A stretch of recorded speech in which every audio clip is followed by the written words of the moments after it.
In this video, we're going to learn how to stitch different fields of view together into a mosaic. On the main window for TXM Wizard, you can find the button Mosaic Stitcher. You can click on that. You can also find this by going to Data Evaluation and find it under the drop-down menu, Mosaic Stitcher. Either of those will bring you to this window here, where you can browse for your folder files. If you have multiple mosaics, you want to select only the images that fit into one mosaic. So for example, if you have a mosaic tomography, select one angle and all of the tiles, the images for that one angle. So here we have a mosaic that I've selected with two tiles. I have loaded them and you can see both of them if I click through them. On the right, we need to change one thing, which is the pixel size. This is incorrectly calculated because of a issue with a bug in the system on how we have calculated pixel size or measured pixel size.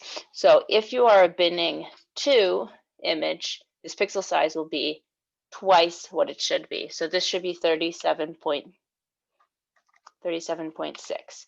If you're working with binning 1 images, the pixel size should be correct. If you're working with binning 4, it should be 4 times too large. So once you've corrected that, then the numbers automatically change and the overlap ratio changes to what it should be. In this case, it's about 50%. You can tell what your binning size is by looking at the image size here. This is clearly a binning 2 image for a 2K by 2K pixel detector. So the first thing I like to do is just run the stitching by looking at the motor positions, and I run that by clicking Run Stitching. And you can see it stitches it together, but there's a clear line between them. If you want to get rid of that line, you can smooth the edge with this option here, and then run the stitching again. And now the line has disappeared and it looks like a continuous image. These are automatically being saved as a .bim in a subfolder of where the data is located. You can change that to a different file type if you'd like. It does automatically save over your last image. So you need to rename it if you want to save the image results before changing your parameters on the right. The final thing you want to do is you want to be able to not just look at the motor positions for the alignment, but use a more sophisticated alignment algorithm that actually looks at the data and tries to align the images looking at the overlapped region. So this is using the faux phase correlation alignment, FOCO alignment. So we can click that, and if we've clicked the smooth edge, we'll run that stitching just to see how well it works. And it is slightly different than just the motor positions, and you can see that it does capture the particles pretty well. And if we run the smooth edge again, you'll get your final image that looks quite nice. Now, if this is the only mosaic that you want to save, you're done here. You can, for example, save a TIFF if you want to save a TIFF as well and run the stitching again.